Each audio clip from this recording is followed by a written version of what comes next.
Olá, muito boa noite para você. Seja bem-vindo a mais um programa Band Entrevista, aqui na tela da Band Amazonas, para Manaus e mais 20 municípios do estado. Eu sou Neto Cavalcante e me acompanha no programa de hoje Dr. Cristiano Paiva, que é urologista. A gente está no mês de novembro, que é um mês dedicado a falar sobre a importância da saúde do homem. Eu agradeço ao Dr. Cristiano por ter aceito o nosso convite de participar do Band Entrevista. Boa noite, doutor. Boa noite, Neto, tudo bem? Queria agradecer o convite, no nome do Dr. Garcia, falar que é um prazer estar aqui com vocês, falando do Novembro Azul, que é um mês dedicado à saúde do homem. E antes da entrevista a gente estava batendo um papo, a gente tem o câncer de próstata como um carro-chefe, mas durante esse bate-papo aqui a gente vai falar de outras questões que envolvem a saúde do homem e que também merece bastante destaque. Doutor, antes de a gente começar e para já situar quem está em casa, fale um pouco sobre a sua carreira, a sua especialização na medicina. Perfeito. Eu sou formado pela Universidade Federal do Amazonas, depois eu fui para São Paulo, aí eu fiz residência de urologia, fiz doutorado na área de uro-oncologia, que é exatamente a área que cuida dos cânceres urológicos, né? E o carro-chefe é o câncer de próstata. Então, hoje, a gente chefia o serviço de urologia do Hospital Universitário Getúlio Vargas, da Federal de Medicina, né? E também sou professor da UEA. Então, hoje a gente consegue, nesse cenário acadêmico, coordenar muitos projetos de pesquisa, né? Que envolvem várias áreas da urologia, mas o foco realmente é a área de câncer urológico. O senhor já citou de início o câncer de próstata. O que é a próstata? Na verdade, a próstata, né, tem uma glândula que faz parte do sistema reprodutor do homem, que vai produzir um líquido que ajuda muito a proteger o espermatozoide quando a gente ejacula e esse espermatozoide ele cai na vagina, no canal vaginal. Como o canal vaginal ele é muito ácido, isso aí é para proteger as mulheres de infecção bacteriana, fúngica, o que acontece? Se ele não tiver esse líquido, ele vai morrer, o espermatozoide ele vai perder a função dele. Então esse líquido ajuda a produzir, proteger na verdade esse espermatozoide. Pronto, quando o homem atinge os seus 40, que geralmente ele já tem a sua família constituída, pronto, a próstata vai começar a dar problema. Ou ela vai crescer de forma benigna, que é o crescimento chamado de hiperplasia, ou infelizmente ela vai se desenvolver em termos de câncer de próstata, que é exatamente o objetivo do Novembro Azul. E aí a polêmica desse assunto, né, o tabu, é por conta da localização da próstata e da maneira mais simples de detectar um problema nesse órgão. Né? Exatamente. O que nós estamos falando aqui é a questão do toque de próstata, né? Neto, hoje, antes de sair para vir para essa entrevista, eu recebi um senhor de 70 anos, que pela questão da pandemia, e também vale ressaltar que a pandemia ela privou muitos pacientes de dar seguimento ao seu acompanhamento, né, da próstata. Esse paciente ele perdeu 3 anos de ir no urologista, no caso de vir comigo, né? E quando ele chegou hoje, ele já chegou de cadeira de rodas, e quando eu fiz o toque, a próstata dele já estava toda tomada pelo câncer. Então, Neto, o toque, ele salva vidas. Você já falou uma coisa que é muito interessante. Ele é rápido, ele é indolor, e quando a gente faz o toque, na hora, a gente já dá o diagnóstico, fala assim, olha, felizmente seu toque está ótimo, entendeu? A sua possibilidade de ter um câncer de próstata é muito pequena, entendeu? Então, daqui a um ano a gente vai repetir para ver se continua desse jeito. Então, realmente, o toque ele tem que ser feito e tem que ser anual, porque senão a gente pode perder o diagnóstico precoce de um câncer de próstata. E o senhor citou a idade de 40 anos Isso. como uma idade que a próstata começa a apresentar problemas. Mas o homem, ele tem por natureza desde criança, desde que a mãe larga de deixar, de levá-lo no médico, ele não tem esse acompanhamento devido. Né? Como educar as pessoas para que façam esse acompanhamento e tão logo tenha que fazer, né, a investigação da próstata que o faça? Neto, isso aí é muito interessante. Hoje, a Sociedade Brasileira de Urologia ela tem uma campanha, tá? Então, nós vamos fazer uma analogia aqui. Quando a mulher, a jovem, né, ela tem alta do pediatra, a mãe leva no ginecologista, para fazer o acompanhamento, né? Então, hoje, seguindo uma tendência dos Estados Unidos, seguindo uma tendência moderna aqui no Brasil, quando o jovem tem alta do pediatra, ele já tem que começar o seu acompanhamento no urologista. Então, tudo isso aí hoje já faz parte de uma educação. Lá nós vamos falar sobre DST, nós vamos falar sobre gravidez indesejada, nós vamos falar sobre como utilizar um preservativo. Então, hoje eu recebo no consultório jovens, né, que vão comigo porque não sabem usar um preservativo. Quer dizer, sabem como ele é feito, aonde compra, mas na hora de usar, como disse, se enrola todo e muitas vezes faz um sexo desprotegido que pode ter suas consequências. Então, tudo isso a gente consegue fazer no consultório. E a questão de quando chega nos 40? Pronto, quando chega nos 40, aí nós vamos ter, além do crescimento da próstata, que pode ser benigno ou maligno, nós temos a chamada andropausa, que é aquela falência dos hormônios masculinos, que no caso é a testosterona, né? É como se fosse uma analogia à menopausa na mulher. Então o homem começa a perder libido, a potência já não começa a ficar boa, fica irritado, muitas vezes ele tem facilidade para ganhar peso e dificuldade para perder. É aquela pessoa que muitas vezes tem até sintomas depressivos, né? Porque cai o rendimento.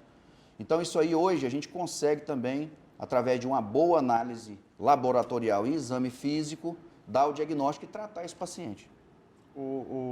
Doutor, a gente conversa aqui com o doutor Cristiano Paiva, que é urologista. Nesse mês de Novembro Azul, a gente ressalta a importância da saúde do homem. Citou várias comorbidades, né? Sintomas que vêm por conta de um problema na próstata, de um problema de andropausa. Como é que a gente começa a investigar? Porque muitas vezes o que eu sinto é o cansaço, e aí até eu pensar que o problema é lá na próstata, né? Como é que a gente começa essa investigação, o primeiro passo para a gente começar a tratar o problema? Perfeito. Então vamos lá. Muitas vezes, quando eu começo realmente aos 40 anos, esses sintomas, eles são muito leves, na grande maioria das vezes. Então hoje existem questionários específicos que eu aplico, é rapidinho, você faz o questionário. Inclusive no meu site, drcristianopaiva.com.br, tem um questionário que avalia a andropausa, tá assim, ó, avalie os sintomas da andropausa. Então, se o paciente ele entra no site, vê o questionário digital e ele preenche, ele vai ter uma resposta imediata se ele tem ou se ele não tem. E o que é interessante, Neto, é que quando o paciente ele faz o questionário e já sai a nota, e geralmente ele já sai tendo andropausa, ele sente também uma motivação para procurar o tratamento. Pronto. Nessa consulta, né, aí eu vou fazer o exame físico. Se precisar, quer dizer, se ele já estiver enquadrado, tem que fazer o toque de próstata. Mas o segredo também é a gente fazer análise laboratorial. E o que é muito importante? Muitas vezes esse paciente já tem a testosterona baixa. Lembrando que quando eu dou o diagnóstico de uma testosterona baixa e vou fazer uma reposição, eu vou pegar uma testosterona que está muito baixa e vou colocá-la em níveis normais, fisiológicos, diferente do que a gente vê muitas vezes na academia, onde os indivíduos tomam para ganhar massa muscular muito rápido, que são níveis muito altos. O pessoal chama de bomba, né? Que não tem nada a ver com a reposição que a gente faz controlada no consultório. Essa reposição, a andropausa é o que seria a menopausa na mulher, exatamente. Andropausa no homem, chega a partir de alguma idade, né? Isso. E hoje, a indicação é a reposição hormonal? Em alguns casos sim, tá? Lógico, se o paciente ele tem uma vida saudável, se ele pratica atividade física, então com alguns ajustes, você suplementa, você usa algumas vitaminas, esse paciente que está bem, então já tem uma vida saudável, muitas vezes você consegue sem usar hormônio. Mas, por exemplo, aquele paciente que está muito cansado, que já está fora de peso, sedentário, moral da história, ele não tem energia para começar a ir para uma academia, ele não tem motivação para fazer uma dieta. Então, nesse caso, muitas vezes você dá aquele empurrão e depois, à medida que ele for evoluindo, lógico, aí você vai selecionando a quantidade, o tipo de testosterona, qual a reposição, e aí o paciente evolui muito bem. Claro que essas dosagens, doutor, são receitadas no consultório. Isso. Mas só para tentar desmistificar algumas coisas.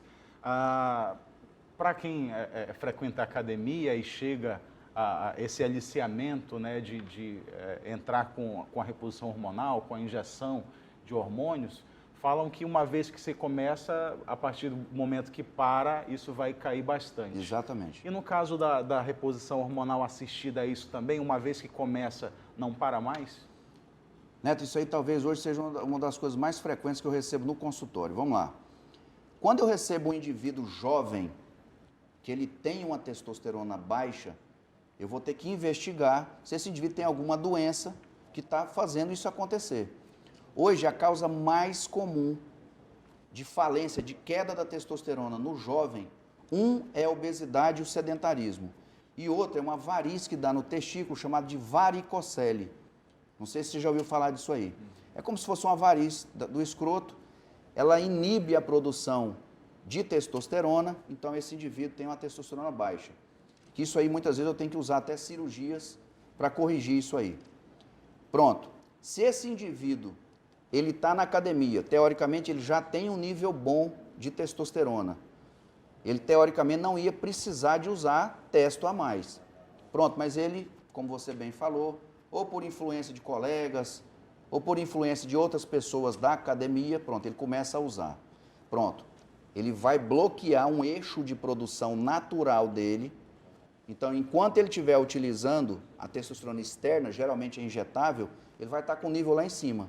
Mas parou de usar, Neto, a testosterona despenca, porque o eixo de produção ele vai estar bloqueado e esse indivíduo vai ter uma queda de performance expressiva.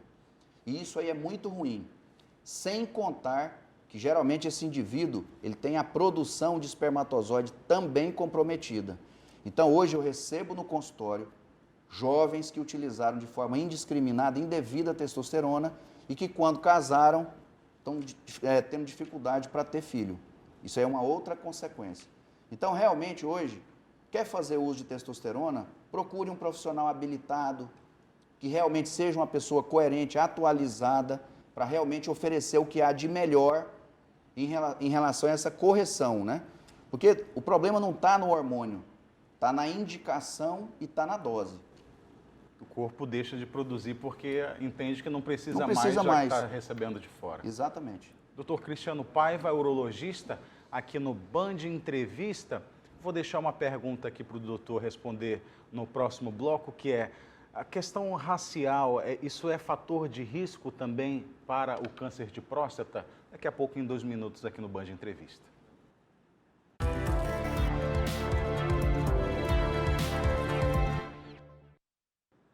De volta com o Band Entrevista aqui na tela da Band Amazonas, recebendo o Dr. Cristiano Paiva, urologista, desmistificando assuntos nesse Novembro Azul, que é o mês, uma campanha dedicada à saúde do homem. Eu deixei no primeiro bloco uma pergunta sobre a questão racial. Números apontam que os negros têm uma tendência maior a ter problema na próstata, doutor? Exatamente. Então, hoje, em termos raciais, os negros, geneticamente, eles têm uma propensão maior a ter câncer de próstata. Os asiáticos, eles têm a menor incidência do mundo, tá? E, curiosamente, isso é um dado dos Estados Unidos, que a gente tenta reproduzir aqui no Brasil, que os indígenas, eles têm uma incidência ainda menor do que os asiáticos, tá? E a raça branca, ela fica no meio termo, né? No Brasil, como a gente tem influências tanto orientais como ocidentais, a gente acaba ficando no meio do caminho. É mestiço, né? Exatamente. Agora, o que é muito interessante, os campeões mundiais de câncer de próstata são os Estados Unidos. Por quê? Uma comida que muitas vezes não é uma comida adequada, muito carboidrato, muita gordura insaturada, muitas pessoas da raça negra, né, a gente sabe disso. E por último, geralmente são obesos e sedentários. Então, tudo isso aí é fator de risco. E hoje os Estados Unidos são os campeões mundiais em termos de incidência e de óbito pelo câncer de próstata. E nesse sentido, o negro, o preto, ele precisa procurar o médico mais cedo? Exatamente. Então vamos lá, hoje, seguindo os guidelines das sociedades americana, europeia, brasileira, a gente deve começar aos 45 se nós tivermos algum fator de risco. E quais são eles? Se eu tiver histórico na família de câncer de próstata, se eu for da raça negra, aí entra o seu comentário, e se eu for obeso, tá? Então, esses 3 fatores, a gente tem que começar aos 45 anos. Dosar no sangue o PSA e fazer o toque. Pronto, se eu não tenho fator de risco, eu posso começar aos 50 anos. Agora, hoje, é muito interessante, viu, Neto? Porque com 40 anos, geralmente o indivíduo ele quer começar a corrigir os sintomas de andropausa usando testosterona. Pronto, nesses indivíduos, o recomendado é você já aos 40 fazer o toque de próstata. Por quê? Porque a gente sabe que se eu tiver algum nódulo que eu não dei o diagnóstico, que eu dou testosterona, esse nódulo ele pode crescer mais rápido. Então, uma das formas de realmente dar segurança para o paciente que quer começar a usar testosterona é fazendo uma excelente avaliação dele. E doutor, chega na andropausa, a gente está falando aqui da testosterona, mas um sintoma que incomoda bastante é, de repente, a baixa o libido, Exatamente. a ereção que não vem da forma que via antes. Isso. E aí tem a questão da automedicação Isso. e da facilidade de encontrar um medicamento para isso. Qual é a sua orientação com relação a isso? Neto, isso aí hoje é uma coisa que também está muito definida. Quantas histórias a gente já não ouviu daquela pessoa que usou de forma indiscriminada o azulzinho, entendeu? Foi marcar um encontro e nesse encontro ele não saiu dele, né? Ele foi a óbito. Isso aí geralmente são pessoas que ou usaram doses inadequadas, ou é aquele paciente que não vai no médico, não faz um check-up cardiológico, de repente ele tinha alguma arritmia, ou ele tinha uma área que estava prestes a infartar.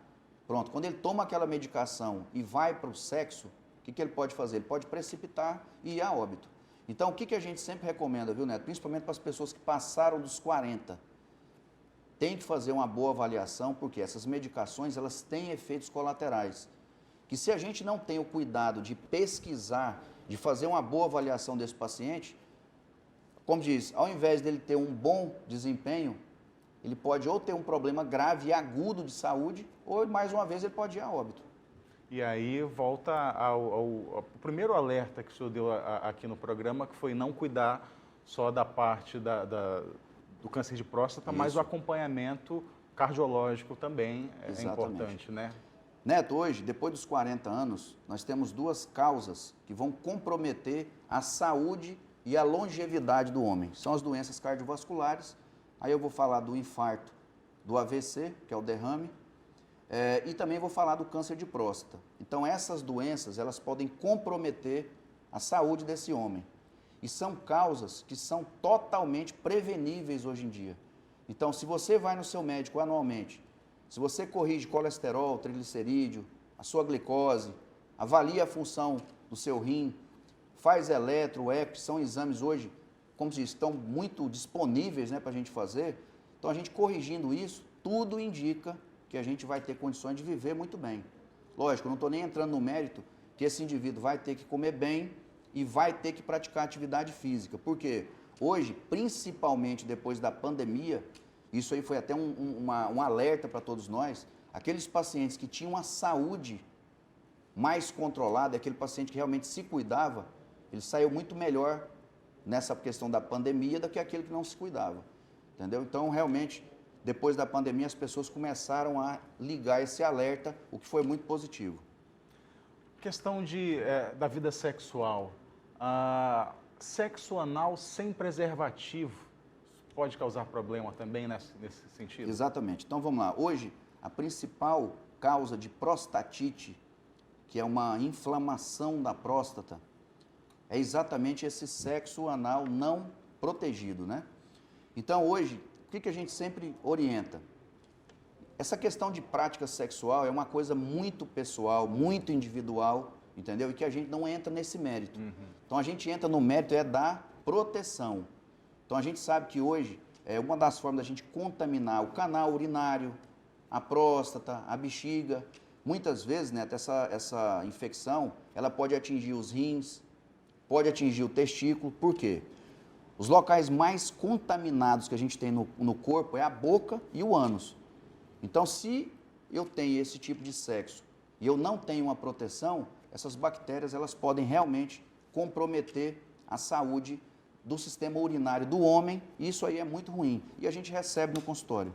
E a gente está falando aqui não questão de homossexualismo, Exatamente. porque o problema, no caso, é para o ativo, né, Exatamente. do sexo, né? É o que eu te falei, assim, muitas vezes, por exemplo, eu recebo heterossexuais, homossexuais, então, e todos muito bem recebidos, então, mais uma vez, eu procuro ser extremamente técnico nessa discussão. Por quê? Eu vou ter que orientar aquela pessoa que faz esse tipo de sexo. Então, se ele fizer protegido, respeitando toda a questão da segurança para ele, pronto, ele vai satisfazer a parte sexual dele e não vai ter as consequências da não proteção. A forma passiva, isso dá problema também, não? Isso aí já é menos. O que acontece na forma passiva, falando do homem, né? Sim. É que muitas vezes, durante o ato, há um estímulo da próstata, que a próstata fica colada na parede, na ampola retal, e muitas vezes esse paciente ele pode ter um aumento do PSA, que não significa que ele tenha câncer de próstata, mas pelo estímulo, a gente sempre tem que ficar muito atento, e lógico, a gente discute isso aí naturalmente no consultório. Agora, doutor, a medicina evolui diariamente, né? Por que que o exame para determinar um problema na próstata ainda é o exame de toque? Vamos lá, isso aí, né, é uma pesquisa até bem recente, tá? Então, foi publicado um trabalho bem recente falando o seguinte: o toque de próstata, sim, ainda é muito importante, porém, se a gente falar assim, eu não vou fazer toque de próstata e eu quero um exame que faça esse mesmo papel, ou até melhor. Pronto, hoje nós temos, e Manaus já tem isso, grandes centros têm, chama-se ressonância multiparamétrica da próstata. Vou te dar um exemplo simples. Tem paciente que chega no consultório, ele quer fazer o check-up, não quer fazer o toque, mas ao mesmo tempo que ele quer ter segurança, né? Pronto, esse paciente ele vai e faz uma ressonância multiparamétrica. Vantagem do exame, realmente ele vai mapear muito melhor a próstata do que o toque, mas a questão é custo. Pronto, isso aí é uma realidade do sistema privado para quem tem condição financeira ou para quem tem um bom plano de saúde. Pronto, não é uma realidade do SUS.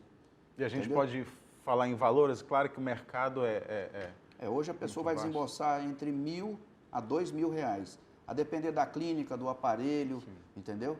Então eu acho que é um investimento, se justifica, de repente se a pessoa realmente não quiser fazer o exame e quiser fazer um exame de imagem seguro, entendeu? O paciente do SUS ele não tem acesso a esse tipo de exame, principalmente se for em alta escala, entendeu? Mas é uma coisa que já existe. É claro que a gente coloca isso como uma alternativa, né, doutor? Mas sem de forma alguma induzir para que a pessoa que está em casa procure esse exame, né? Isso. Na verdade, Neto, o que eu faço hoje? Vou te dar um exemplo muito simples. Por exemplo, as pessoas que são da raça negra, ou que têm histórico familiar de câncer de próstata, ou que são obesos, o tabagismo, aquele fumante inveterado, ele também tem de 2 a 3 vezes mais chance de ter câncer de próstata. Geralmente eu faço dosagem de sangue, que é o PSA, faço o toque e faço a ressonância. Por quê? Por causa do fator de risco que esse paciente tem. Então eu faço tudo. Pronto. Se o indivíduo realmente não quer fazer o toque, ou por questões pessoais, ou porque ele não se sente à vontade, moral da história, ele tem um motivo para não fazer. Pronto, esse aí realmente eu indico a ressonância. Dr. Cristiano Paiva, urologista, falando sobre a saúde do homem nesse mês de campanha Novembro Azul aqui no Band Entrevista. Doutor, muito obrigado pelos esclarecimentos. Acho que quem está em casa aí ainda deve ter alguma dúvida. Eu já quero deixar aqui o convite para participar mais vezes do nosso jornalismo aqui com entrevistas. A gente vai estar durante todo esse mês falando bastante da saúde do homem. Perfeito. Neto, queria agradecer mais uma vez pelo convite, pela satisfação da gente tocar nesse tema tão importante que é a saúde masculina. E eu vou estar à disposição, né, dos seus ouvintes, dos seus telespectadores, para não só tirar dúvidas, se você tiver alguém que vá tomar conta disso no seu programa, de repente pegar algumas perguntas. E eu tenho uma rede social muito ativa, entendeu? Tanto o Instagram quanto no site. Então essas perguntas, se chegarem até mim, eu vou ter o maior prazer em responder. Como é que chega até a sua rede social, então? Dr. Cristiano Paiva, @Dr. Cristiano Paiva, ou @espaço Dr. Cristiano Paiva. Então, nessas duas redes, a gente realmente capta essas dúvidas, essas perguntas, e eu faço eu mesmo a resposta. Maravilha. E você que está em casa, se tiver suas dúvidas, mande direto para o Dr. Cristiano Paiva ou passa aqui para a gente também no jornalismo da Band, que a gente repassa a pergunta e faz chegar essa resposta até você. Mais uma vez agradecer pela entrevista, agradecer você de casa que ficou com a gente até esse horário aqui no Band Entrevista. No próximo domingo a gente está de volta. Até lá.